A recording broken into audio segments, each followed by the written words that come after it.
Good evening, good afternoon, good morning, wherever you are. Welcome to another edition of the Literary Hour. We thank you for joining us.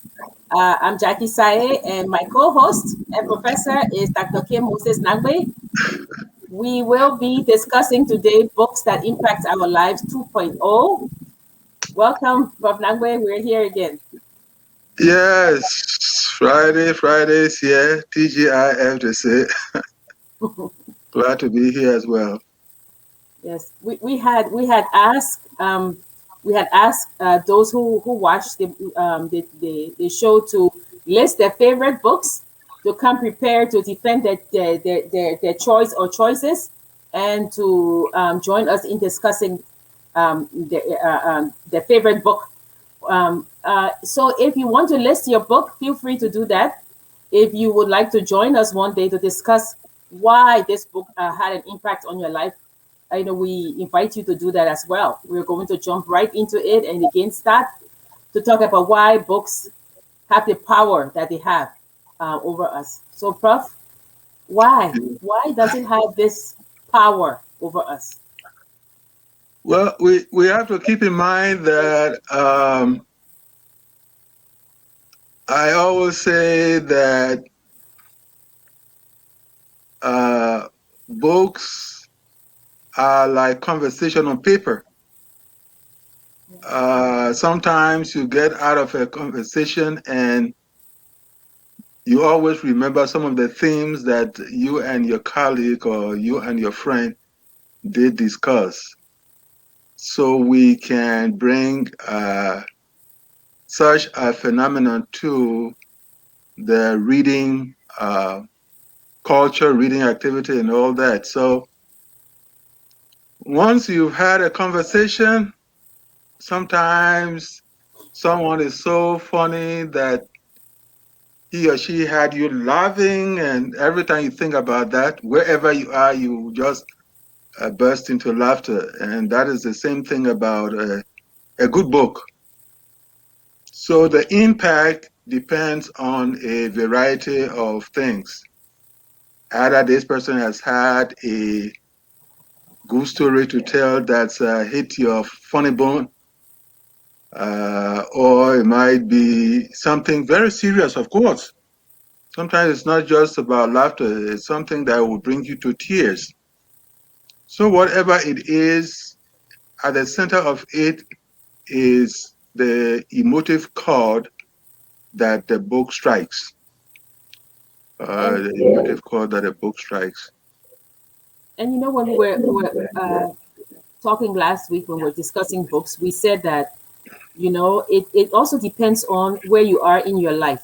Yeah. Because sometimes when you're reading a book, like for me, when I read Gifts of the Sea, Mm-hmm. right, by Anne Lindbergh, I mean, that book, I think everybody should read it, but especially every woman, you Okay. know because it tells you life stages. She compares it to the sea, the seashells that she finds on the seashore, you Okay. know yeah, and the different colors and things as a person's life. Mm-hmm. So I think that for some of us, or most of us, when we read a book, it strikes such a chord that we're able to sometimes, like what I would do is I would mark the page.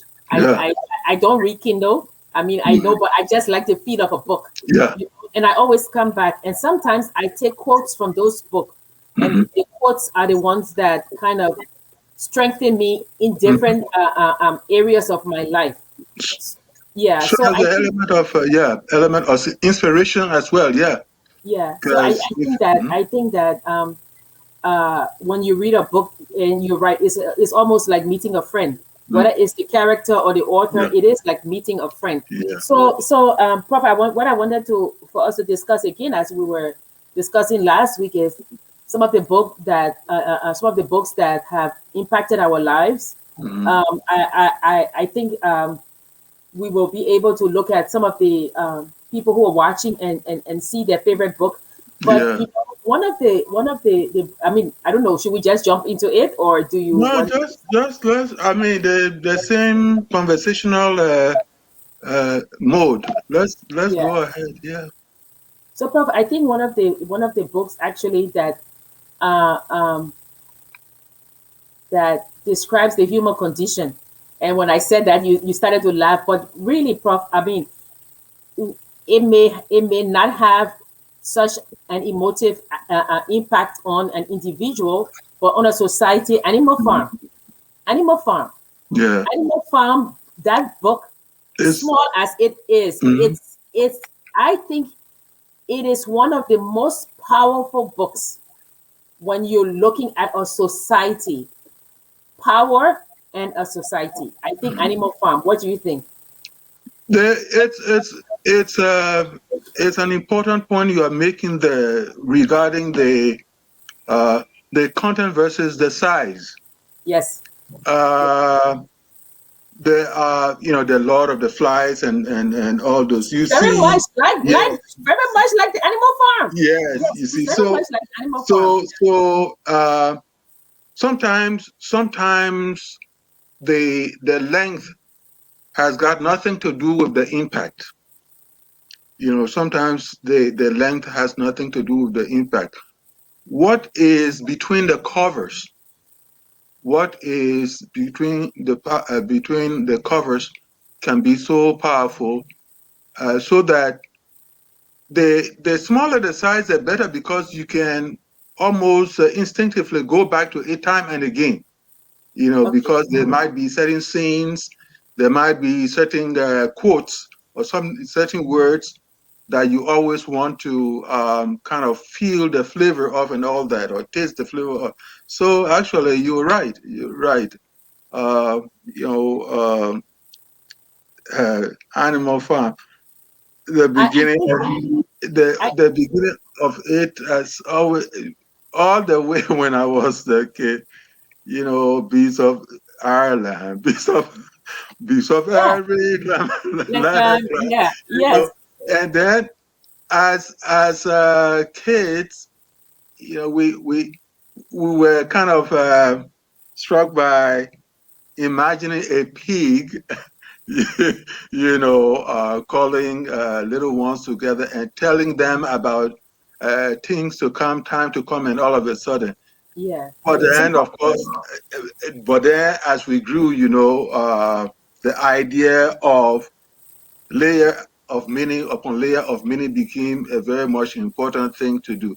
That goes back to, I think you brought it up the last time, whether a book changes or we do change, or whether a scene changes or we do change, and that sort of a thing. And then we said that a book remains the same, but the mind that comes to it, it will depend on the age at which the mind comes to it. At yes, the elementary or rudimentary level, we do a superficial understanding, but then as we grow and we begin to understand figurative language and all that kind of a thing, then we see, it's Animal Farm is a very powerful fable. It's a very yes, powerful yes. fable. And for those who haven't read Animal Farm, so Mm. Animal Farm is, as Prof said, is a fable about animals who live on this farm. And Hmm. according to them, they were very mistreated. Yes. So they rose up, they revolted, and Hmm. they took over the farm. Hmm. And when they took over it, they had, I think, 7 rules, right? They had Yes. uh, Yes. uh, uh, everything that walks on 2 legs is Mm. bad.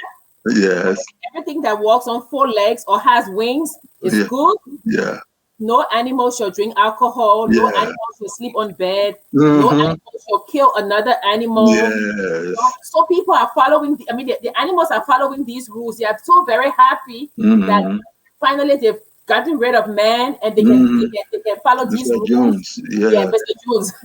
And as time goes on this farm, you see that little by one, the rules are going. Yeah. No animal should drink alcohol. Hmm. All of a sudden, there's this clique that comes, Yes. and they Hmm. say, "Oh, no, no, no, no, no! The rules don't pertain to us. Yeah. No animal should sleep on a bed. Oh, no, no, Hmm. no, no, no, no, no! The rule Yeah. doesn't pertain to us. Hmm. You know, Gradually. it goes so far Hmm. until the animals started to imitate man, started Yeah. to walk on two Mm-hmm. legs. So Yes, that Napoleon and this means, group. Yeah. yeah, and of course, and then it comes, no animal should kill another animal, and there's Mm-hmm. all these killings and things, Yeah. there's the horse. The horse keeps working. He says, Mm-hmm. if I only work, if I'm Yeah. only a faithful person, Yeah. things will go okay, and eventually, of course, it doesn't go okay. And there's I've forgotten the pig who uh the They one who have looks through the window. Napoleon. They have Squealer and Yes, all those. Squealer. Yeah, Uh-huh. and but then at the end you see that it says he looked through the window and he looked from man to animal, Yeah. and there was no Yeah. Yeah. difference. They, There was no they difference. towards the end now, in fact, the pigs who had, had taken over, Yes, they became by smartness and what have you, they became the next uh, layer of leaders. yes, And some of the animals started seeing that the pigs were getting in touch with other human beings from town and all that kind of a thing. In the last phase of the narrative, all the other animals are looking through the window, and oh my God, Napoleon and his court, they are all dressed in tuxedos and all yeah. that kind of thing. They say, oh my God. There's no difference. What we are seeing is not what we are seeing, right? What Yeah, Omer used to say, what I see reminds me of what I saw. I see what I saw. That's what I see what I saw. And eventually, the animals get to say, wow, we are seeing what we saw. Jones, we said he was bad, but Napoleon and his group, they've really, blindsided us. And here we are. We are nothing. We are back to square one. But yeah, the power of that little fable, the power of that is what power does. yes, What power does in terms of destroying anything that gets in its way, and then you have a coterie, you have a clique that eventually, and that's why in several cool countries, people try as much as possible to stamp out anybody who's reading Animal Farm or even talking about it. yes, The guy Orwell might have done that to a kind of critique communism, but then it became a real showing of human nature. It became a showing of human nature. and that's Uh, last week. Sorry. Go ahead. No, I said that's what when we were discussing last week. We talked about utopian literature and dystopian literature. Yeah. Uh-huh. And we said utopian literature is literature that will tell you about like everything is perfect, a perfect Mhm. world. But Yes. dystopian literature is showing you the ills and saying, if you don't change in the future, this is what's going to happen. So Yes. I think Animal Farm is saying that if power is not harnessed, its power is not shared equitably, this is what's going to happen. And Mm-hmm. I always thought it was funny when they said no animal should wear clothes. Mm-hmm. And Napoleon is trying to put on a suit, trying to go meet Mr. Man, Yes. I think George Orwell is an author that everybody should read, Mm-hmm. because George Orwell also wrote 1984. Yeah, 1984. 1984 is about Big Brother, the surveillance state that Mm-hmm. and double think, right? And double think is when you know the truth, but someone comes and say, no, no, no, no, no, no. What you know is not really the truth. Yeah. Yeah, it's the truth. Mm-hmm. Yeah, it's our version of the Yeah. truth, but yeah, it's our truth. And you start Mm-hmm. to double think yourself. Alternative facts. Alternative facts, yeah. So if there are two books, the books are not very very large. They're like almost like novelettes. But I Mm-hmm. would Yeah. say George Orwell's book 1984 and Animal Farm, those are Mm-hmm. powerful testaments Yeah. to power and what power does to an institution, to people, to even now this one is animals. I mean, it's just a fable, but this is what power does. So I think if we're discussing books, those two books are very impactful. In fact, people talk about it all the time. Yeah.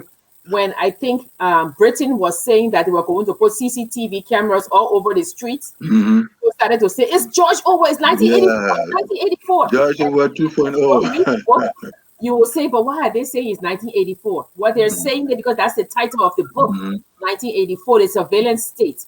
Yeah. So those are two books that are very impactful in society, and we urge you to read those two books. Yeah, In fact, looking at those two books again, this is the power. This set of books demonstrates the power of the creative mind. yeah, The idea that someone sits down and looking at human nature uh, formulates a world, and in that world find characters that speak to human nature, that speaks to life, almost throughout eternity. yes, There's never one of the reasons why, for instance, even the Bible, for instance, is yes, we say that it is the Word of God, but uh, you look between the covers of that book and you find the extent to which every aspect of, or almost every aspect of human nature is shown in there. Therefore, whether you feel sad, you can go to that book. You feel happy, you can go to that book. You are thinking through things and you feel at a loss, you go to that book. That's the kind of thing about books. You know, they get to a point and they never really leave you. They have a grip on you. You cannot, especially the times we find ourselves uh, politically.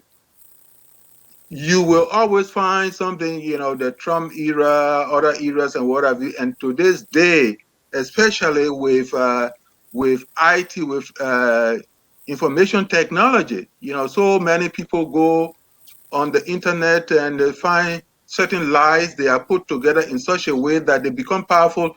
They sound so truthful, so that yeah, any other thing other people are saying, no, you don't want to listen to it because you went online. If you are not very careful how to sort out truth from lies, you will buy into certain nonsense, and that becomes a grip on you.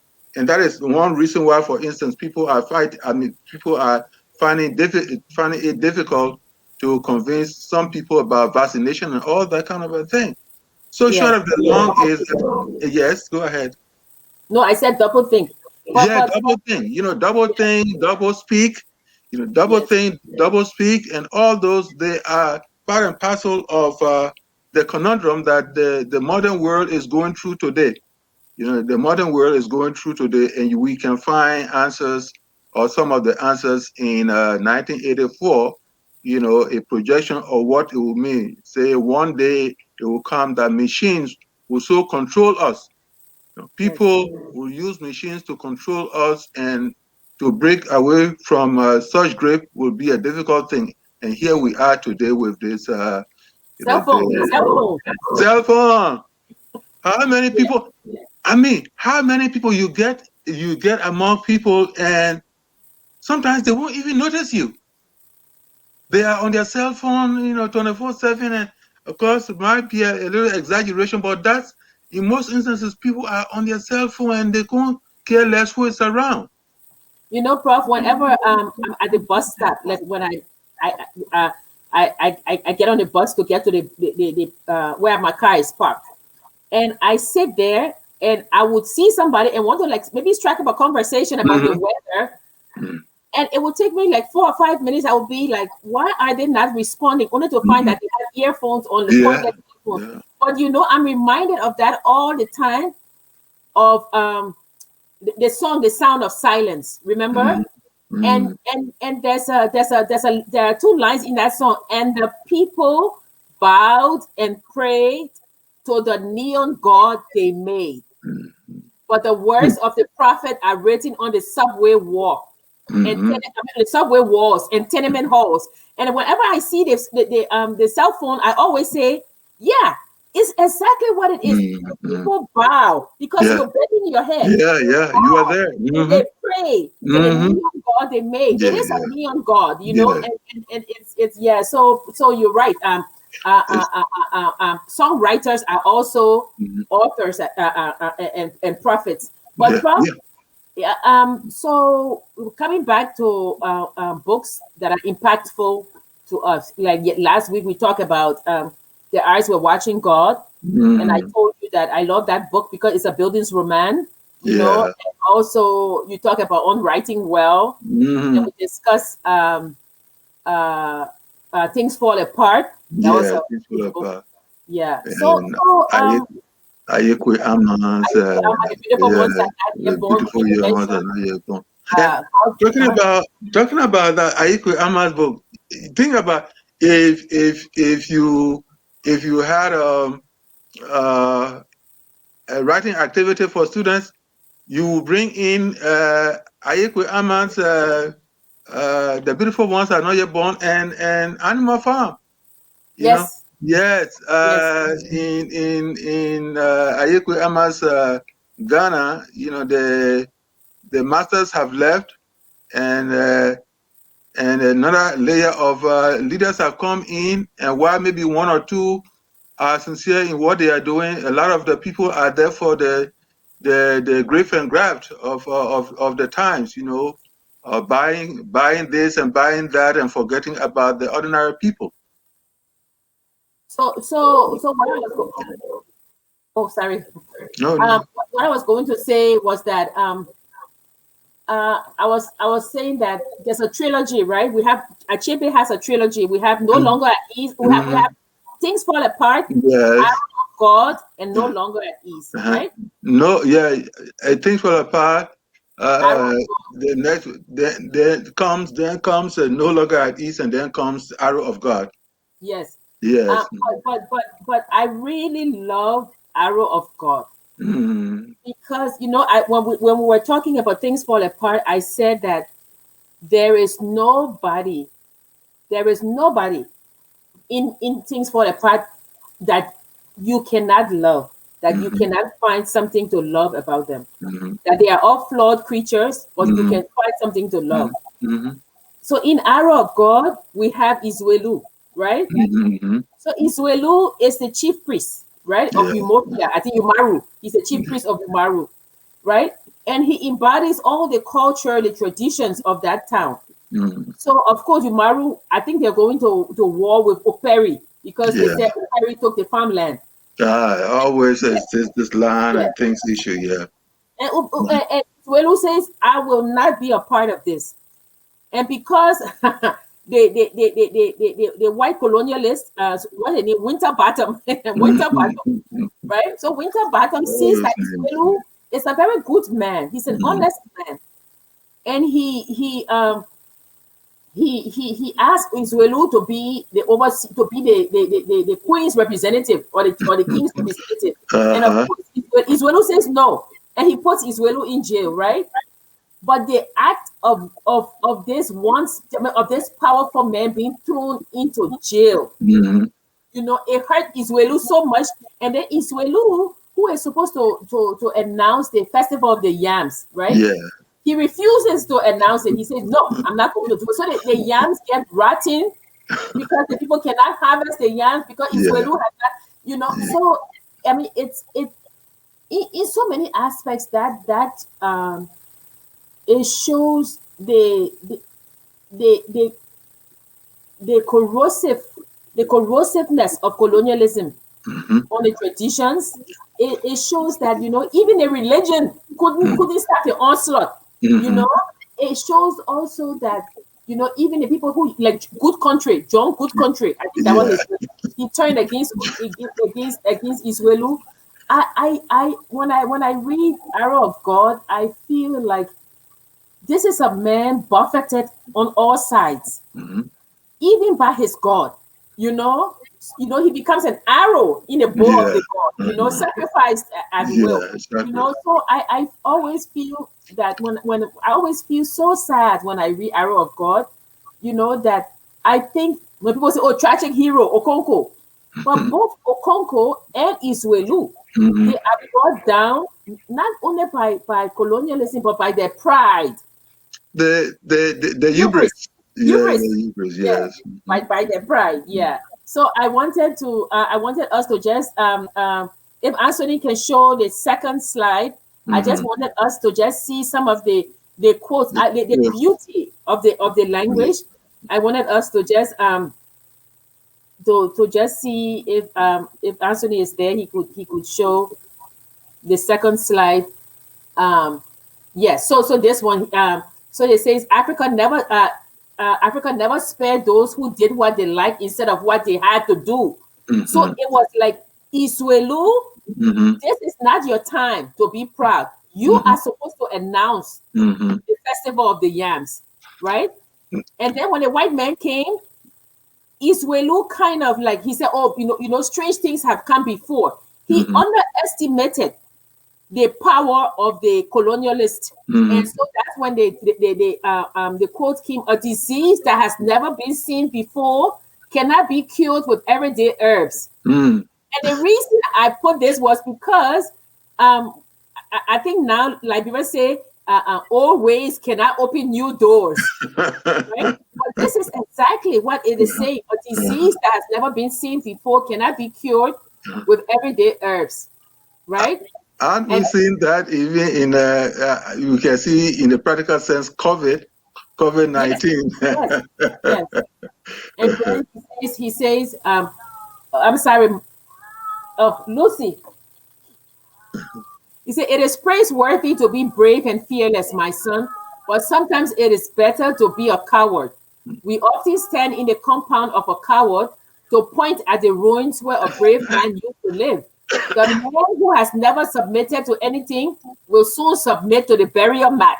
So they're trying to warn him. And then he said, "Did not our elders tell us that as soon as we shake hands with a leper, he will want an embrace?" That was said because they had invited a white man Uh-huh. just to build a little church. And now, Yes, and now the white man or the colonialist was infiltrating their town. So yes, they kind of like shook hands with him, and now mm-hmm. he wants an embrace. Yes, And then of course he said the impatient idealist says, "Give me a place to stand, and I shall move the earth." But uh-huh. such a place does not exist. We all have to stand on the earth itself and go with her at her pace. Mm-hmm. But this is in no longer at ease. Thank you, Anthony.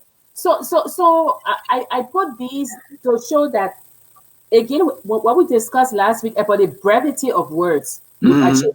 Achebe does he's not like Soyinka. Mm-hmm. Achebe doesn't use a lot of prose, Mm-hmm. but when if you read, if you shake hands with a leper, he wants an embrace. You know Mm-hmm. exactly Exactly what what it it is. means. Yeah. So Arrow of God, I think, is is is one of those novels that, I mean, there's always a tragic hero, right? We have Mm-hmm. Odili Yes, in No Longer at Ease. yes. There's always a tragic hero. But Prof, maybe we should look at some comments and try and see if there are books that we can talk about, because we invited the book Mm-hmm. that was most impactful in my life. Frances Wilson said was Atlas Shrugged. Oh, Ayn Rand. I think she's an economist or something. I haven't read it. I know that it's kind of like a dark. I think maybe is it sci-fi dystopian Okay.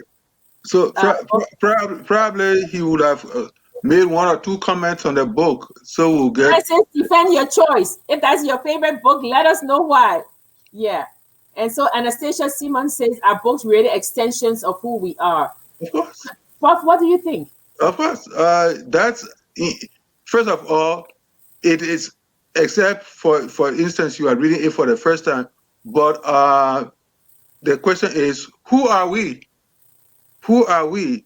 It is who are we that determines the taste, the kind of themes that we read. So actually, it's something like saying, "Show me your friends, and I will know who you are." So if certain there are certain people who are attracted to certain themes in books, and therefore that becomes an extension of you. So she is right about it. Books are a kind of extension of ourselves. Yeah, because yeah, well, yeah. I mean, we as we said in the quote, we live through books. Yeah. Yeah, So yeah, I we think live through books. I, yeah, I I was interested in. I wish Wilson would have said one or two little things about the book he threw up here. That yeah. way, other people will get, of course, even some of us, because your reading list might not be my reading list and all that.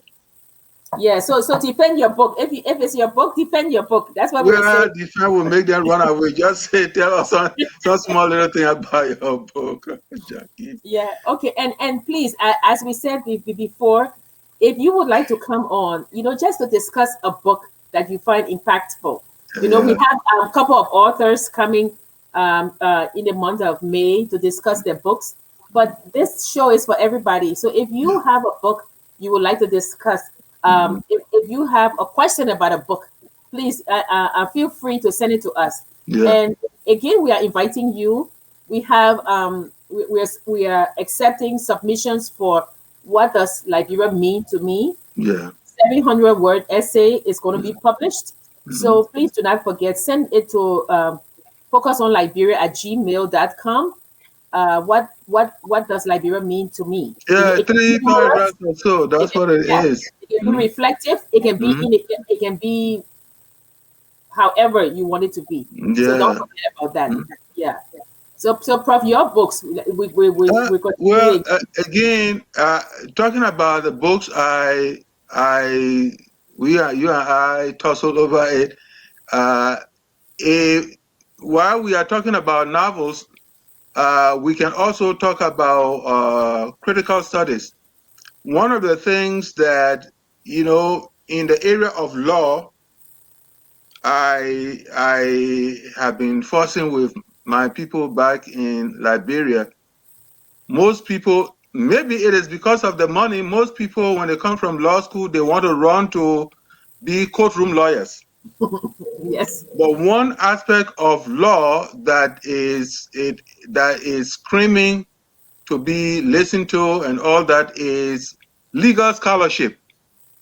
Yes. The idea that cases are settled and people go into them to kind of tear them apart in terms of letting everybody understand it is very much important. Cases are important, but the background, everything to do with that case is also important. That's the same thing about literature in terms of what we are doing here. We're talking about novels and what have you, but at the heart of it all too is if you get people to discuss novels, who is this person? Why did he write the way he wrote? Why did he talk about this particular theme?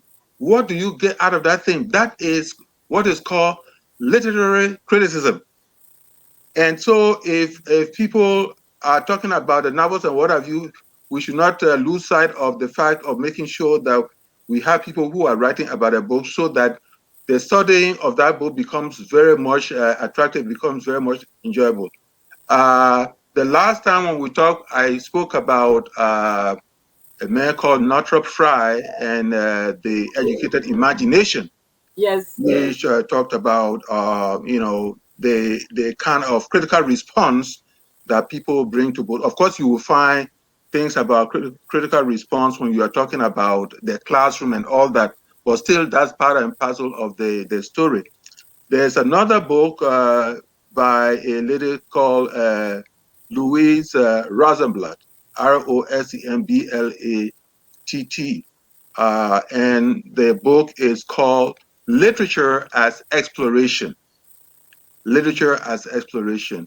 Uh, One of the things that comes from out of that book is what mind, if you are working with students, okay, or if you have a or what is called a book club, okay, a book study group, what mind does each of these individuals bring to a particular work? For instance, we're talking about Arrow of God, we're talking about No Longer at Ease, we're talking about Things Fall Apart, and even we talk about Animal Farm, 1984.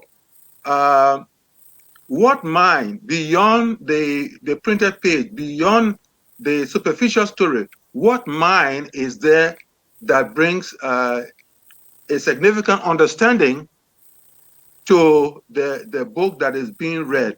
And Louis Rosenblatt talks about that in literature as exploration. Literature that you discuss, or people discussing a particular book, and you disarm them to be able to kind of uh, uh, talk about what they felt about that book, what they got out of that book. How does it uh, how does it impact their individual experiences and what have you? So those things become very much important.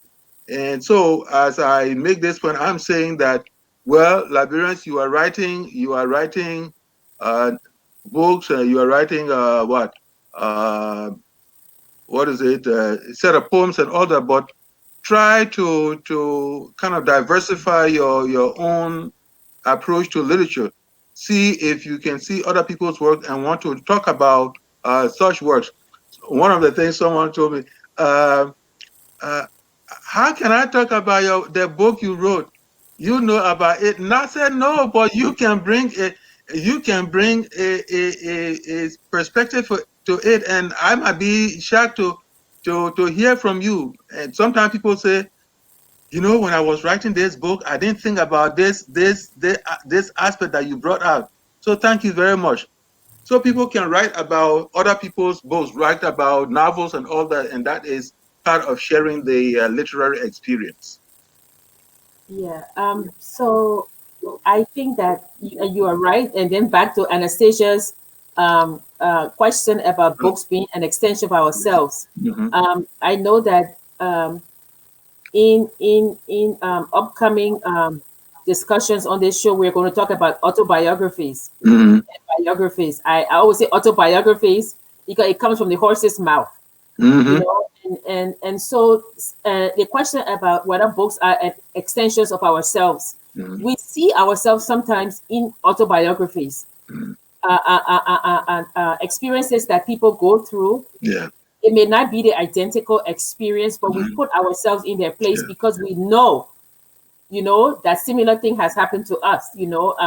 So when we discuss autobiographies, we will see that really, if you answer Anastasia's question, I think it will be yes and no. Books are an extension of ourselves, but also no, not quite, but then yes. So we will answer that, Anastasia, as we go on. Yeah. So do we have any more comments that we can look at before we continue? Maybe we can see.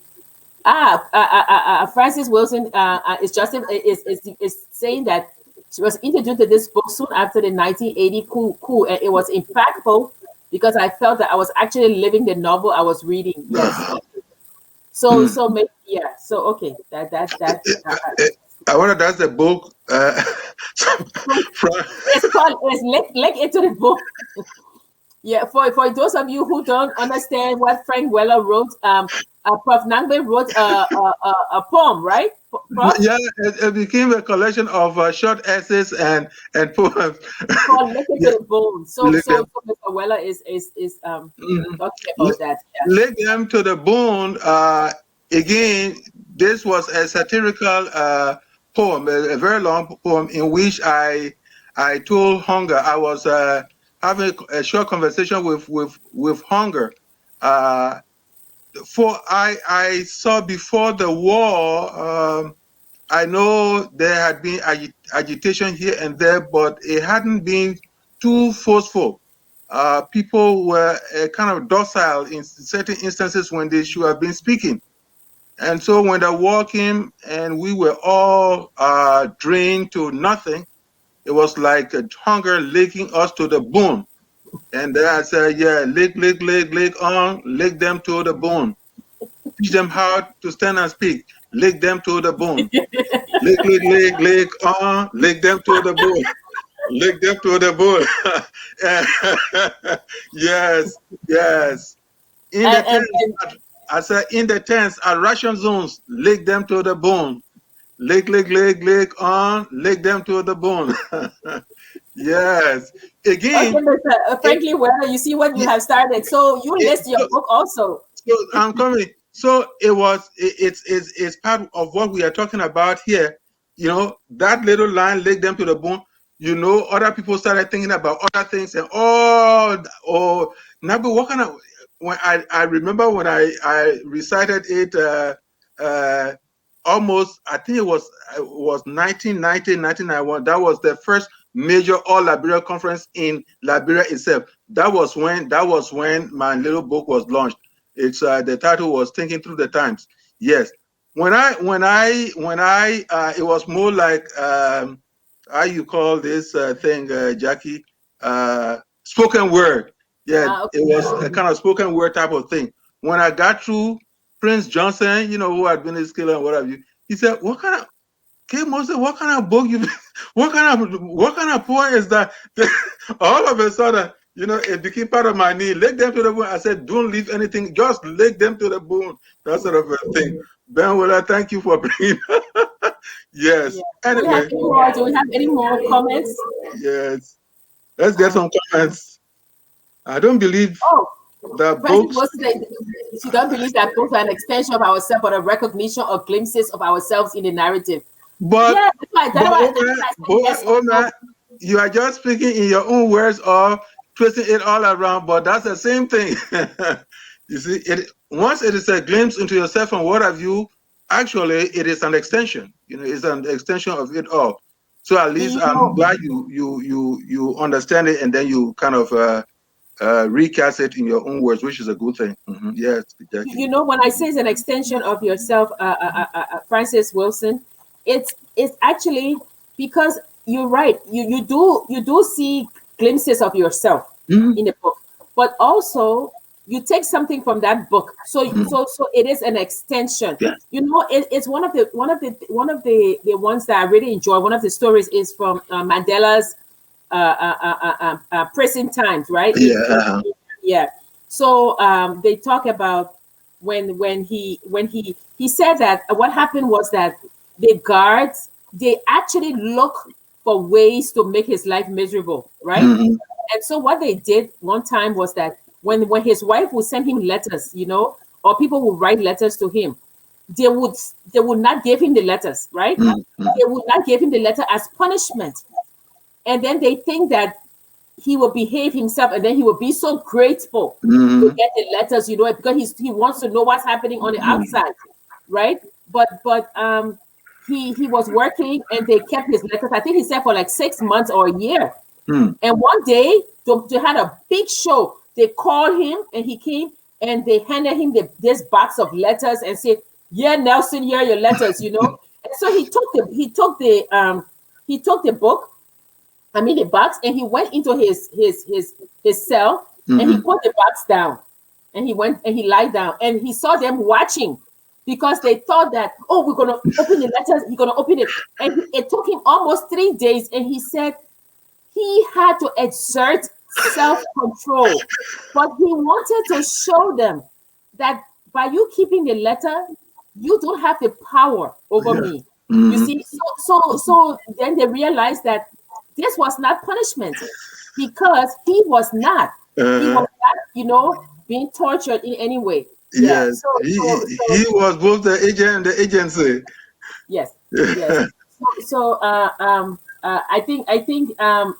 if we don't have any more comments, we can continue, or do we have comments that we can discuss, because this is interactive? Yeah, yeah. Oh, Princess Wilson says What disagree about what now? that books be an extension of Okay, ourselves. let me Yeah. just say this.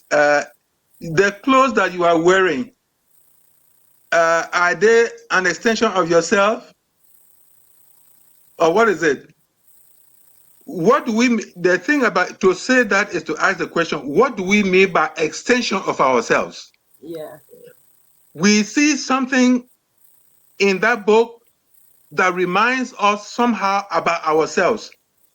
That is the key to the extension. So if there is the parochial meaning of it, fine. But once we talk about something being an extension of ourselves, we need to understand it in multiple ways. One of which is that, yes, does this tell something about ourselves? If somebody came in my little corner and I knew that that person is a reading person, and I threw certain books on the table.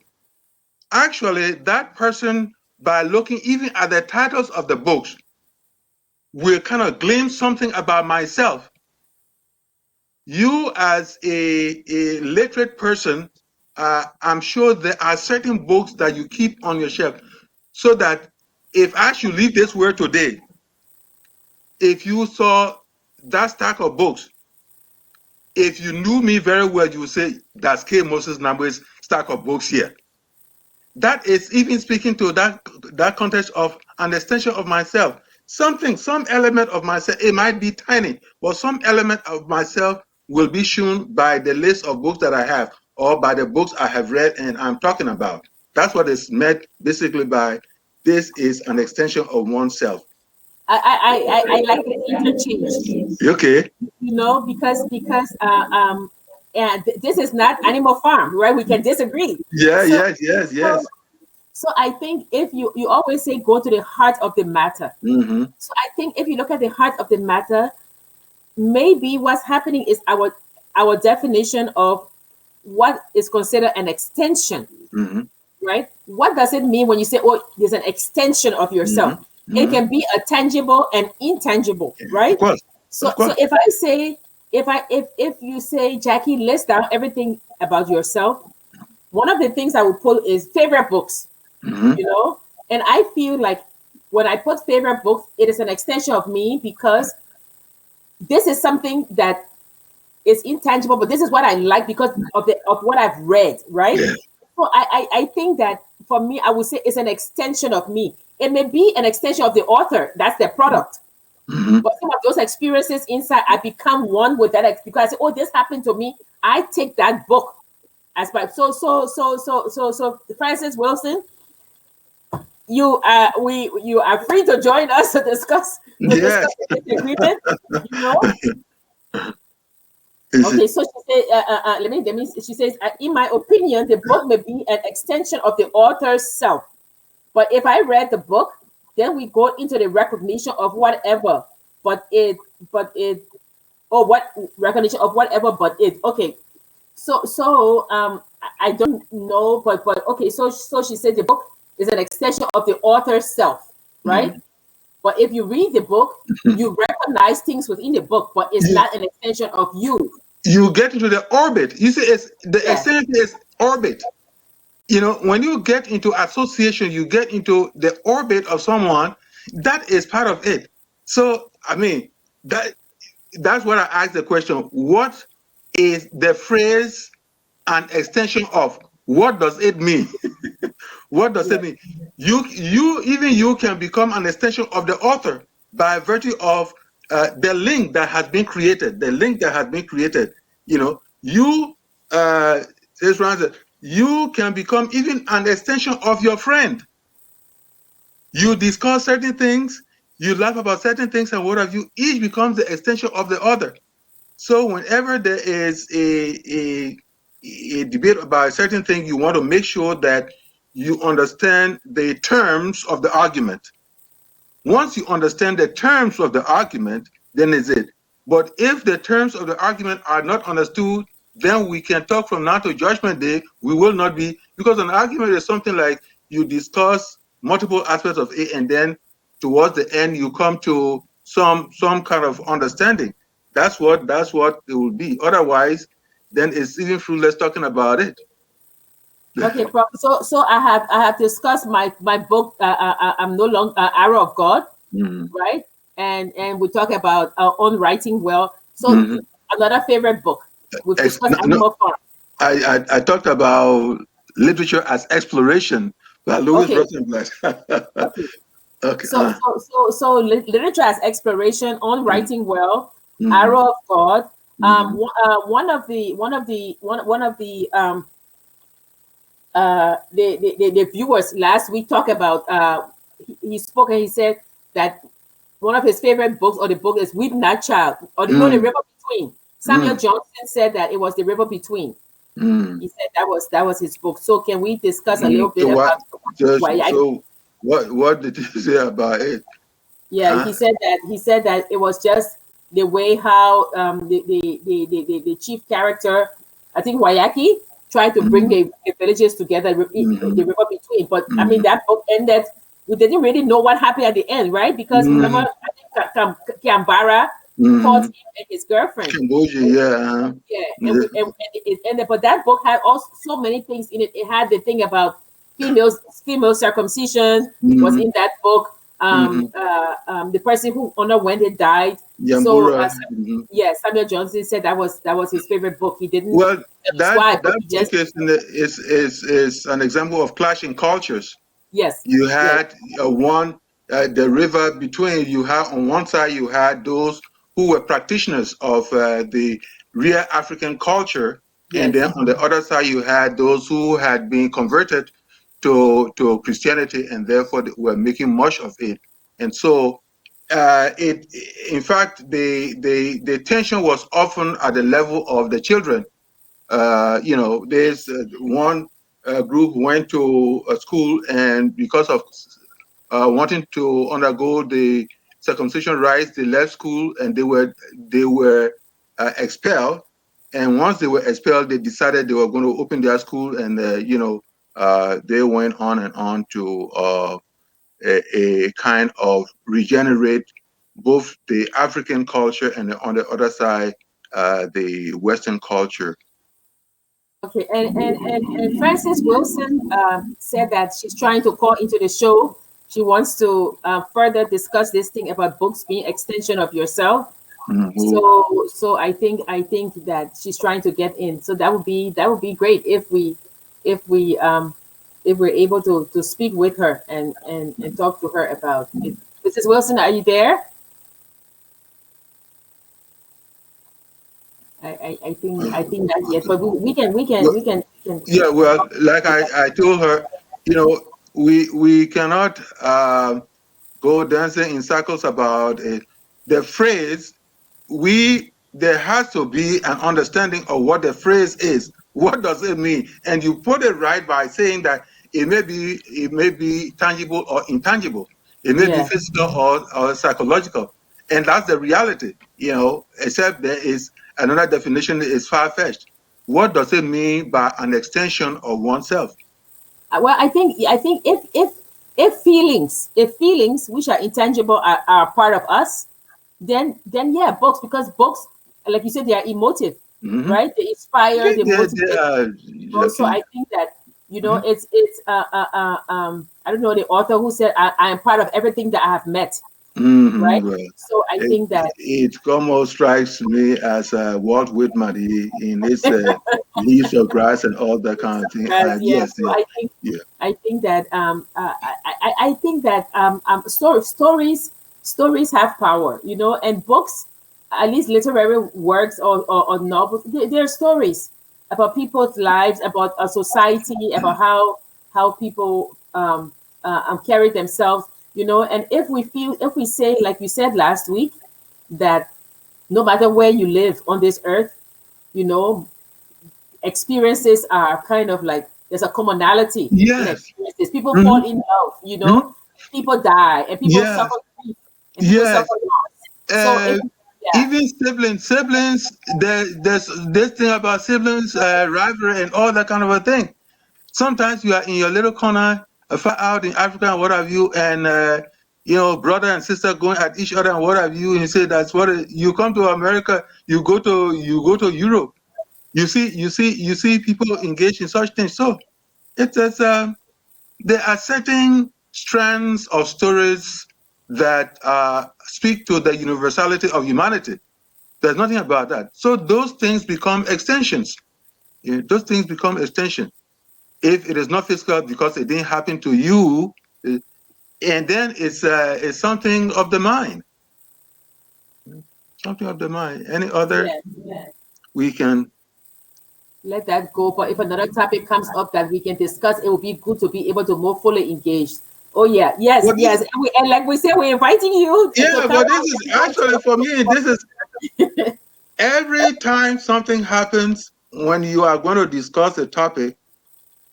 Understand your terms. Understand your terms. Once you understand your terms, and people are And of course, people can bring multiple perspectives to the particular set of terms, but the idea is that we understand. We understand. An extension is that which adds on to that to which we link ourselves and what have you, or that which link to us and other kind of a thing. So it becomes a mutual thing. We might be the extension of the authors. The authors can be an extension of us too by virtue of what we are talking about as far as that author's work is concerned. Okay, Prof. So now we've discussed some books. We've recommended that people read 1984 and Animal Farm, and Mm-hmm. we've discussed some books. Let's list another book that you think is very important as a canon that people. I mean, as part of a canon that people should read. What Mm-hmm. Shakespeare? What book would you recommend? The thing, yeah, we can talk about Shakespeare and other ones, but I think especially Shakespeare cannot cry for exposure. Yeah. No. I'm yeah. You're right. So okay, Yes, maybe it's not Shakespeare, but what is the other yeah, book now? We said you no, must no, read 1984. You must read Animal Farm. What is mhm. the other book that you Yeah, think what I people was saying, should read? why I made that point, and that was not to distract from what you were saying about Shakespeare. Yes, indeed, anybody who again is picking up writing needs to read someone like Shakespeare. You know, the language and everything and what have you. So you are right on that. But what I was saying is that we should not lose sight of our own Liberian writers who will probably be the foundation from which we can spring into other things and what have you. I don't Okay. know. We're talking about things, not things fall apart. Mother in the Cassava Patch, Money Doubler. I don't know how many people have read such books and what have you, and it would be a good thing for them to read. And even other modern writers, they can read them.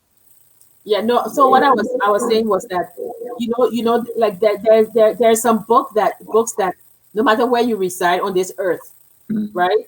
You have these like and sometimes you look, it will say a hundred African novels that you must read, or Yeah. the Okay. Yeah. 25 greatest novels of all time, and of Uh-huh. course, yeah. So I was saying that even with these times that the reason I chose 1984 and Animal Farm is Obviously. because we are in this grip, and I'm Hmm. talking about global grip Yeah. of totalitarianism, Authoritarianism. authoritarianism. We're in the grip of abuse and misuse of Yeah. power. We're Yeah. in the Yeah. grip of the surveillance state. You know Hmm. that when you click your Facebook page, something that you saw on your phone that you were trying to Hmm. look at is on your Facebook page, and you're like, Yes. how did they know that? So Yes. those are the two books that I'm saying Yeah. that if you're saying, well, this is a new thing. I'm saying people, if you want to use the word prophesy, Hmm. authors prophesy these things. They Yeah. knew they were coming, and so Hmm. they told you Hmm. 1984 Hmm. is the surveillance state, Hmm. is alternative facts, Machines and will Animal just take Farm, hold of of you. course, yeah. So no, I'm not relegating Yeah. African novels to any lower No, level I understand. Like I of said. the hour of God. So okay, so if we're discussing now and we're giving people recommendations, Hmm. so what would be the African novel, the West African novel, the Liberian novel that you will say, okay, you know what, this coming week or this Hmm. coming month, you should read this. Yeah. Okay, especially in the Liberian case, uh, I understand that. I think maybe one you can even count the bookstores that are in the place there, and even the bookstores tend to look mainly at textbooks and all that, not the supplementary reading types of books and what have you. So it becomes very difficult. Maybe one of the things we might do is that uh, I understand FOL has a website, Yes.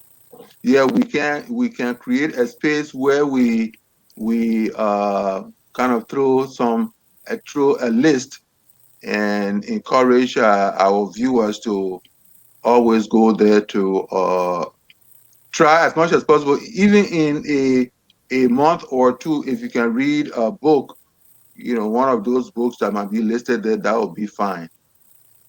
Yeah, I think what murder Nick is Sour Patch, because again, it's a clash of cultures. You Hmm. know, it's a clash of the old and the new. It's Hmm. a clash of the young and the old.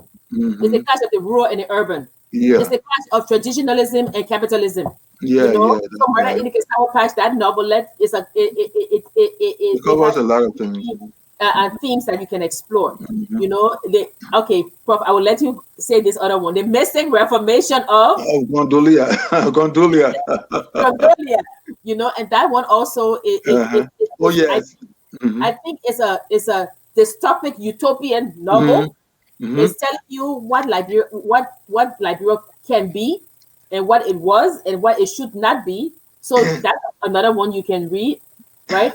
and Jackie, you notice that the theme, the LSA theme, you can use that mystic reformation of Gondolia to discuss all these things about fulfill Functional state. the future state and what have you. Yes, Yes, all those things. yes. Yes, I thought about that. I said, you see, yes, there is a novel by one young fellow. The guy is George Wisner. Okay, George Ude Wisner, and it is When the Heart Desires. That's a wartime love story. okay. Yeah, that's a wartime love story. Compare that with The Road to Romeo and several other wartime novels. So, reading wartime novels and kind of imbibing what people went through and what lessons they learned from the wartime experiences, those can also be powerful in terms of uh, getting the conversation going. Yeah, and what oh sorry, what Prof. Nagbe was referring to, oh sorry, I lost my train of thought. What he was referring to is that before we leave you, we want to encourage you to attend the Liberian Studies Association, Mhm. the second conference. It's going to be on the functional state. It's a 3-day conference. We have people come, people giving papers from Russia, from India, from England. You know, the website is Liberian Studies Association at squarespace.com. And please go there and look at it. So it will start on the 22nd and end on the 24th. Yeah. Uh, yeah, so you can listen. I mean, all aspects of building the functional state. Um, Yes. yeah, and we encourage you to, and we also have the Liberia Studies Association Hour, which will be a bi-monthly discussion series on scholarly things, scholarly development related topics in Liberia. So we want to say that please be like Francis Wilson, be more interactive with us. We would like to discuss more. If you have books you want us to read and discuss, send it to us on focus on Liberia at gmail.com. Please do not forget to send in your essay. Mhm. If what does Liberia mean to me? Write an essay, 700 words, and send it in so you can be published. I think it would be a very good idea to think on what Liberia means to you, and to put your thoughts on paper. It may be an extension of yourself, or it may not be, but please do right. And Francis Wilson, we encourage you also, you, Anastasia Simmons, Franklin Weller, all of you who are watching, please send your essays in. Yeah. Yeah, Prof, you have the last word now. Well, this is a very good thing, my people. We are doing. Uh, we live in a world where reading is very much important. Reading helps us extend conversations here and there. How will you how will you feel if somebody were talking about people writing in Liberia and you won't know anything about it, and other places, either in Ghana, Nigeria, and what have you? So please, make reading a part of your life. Make it part of the oxygen you breathe. We will always thank you for finding time to join us. And let's always have palaver conversation about books. Yes, thank you, Prof. And we would like to thank you for taking time off your Friday evening to join us. As we say, we ask you to even. I mean, it doesn't have to be um, books from hundred list of books Yes, from that's right. Europe. You can say, let's discuss Murder in Nigesawa Patch again. Just list the books that you would really like for us to Yes. discuss, and we will discuss it. The overarching objective here is a community of readers and Yes. writers coming together just to Yes. discuss books, and Yes. also to encourage others who are not reading Mhm. to teach or to inform people that know Liberians were writing, and Yes. to showcase young readers Mhm. and young emerging writers and Mhm. and everybody in between. Yes. So thank you for joining us again. And as we always say, mask up, Yes. and please continue reading, and be more engaged in the Yes. show. And always remember, like Yes. they say, we are all Liberians. Yes. Whether you read or you don't read, whether you like a book or you don't like a Yes. book, we are all Liberians. So stay Yes. safe this weekend, mask up, and take care of yourself. Yes. Yeah, yeah. Thank you. Mhm. We are Labira. Labira is our home. Labira people.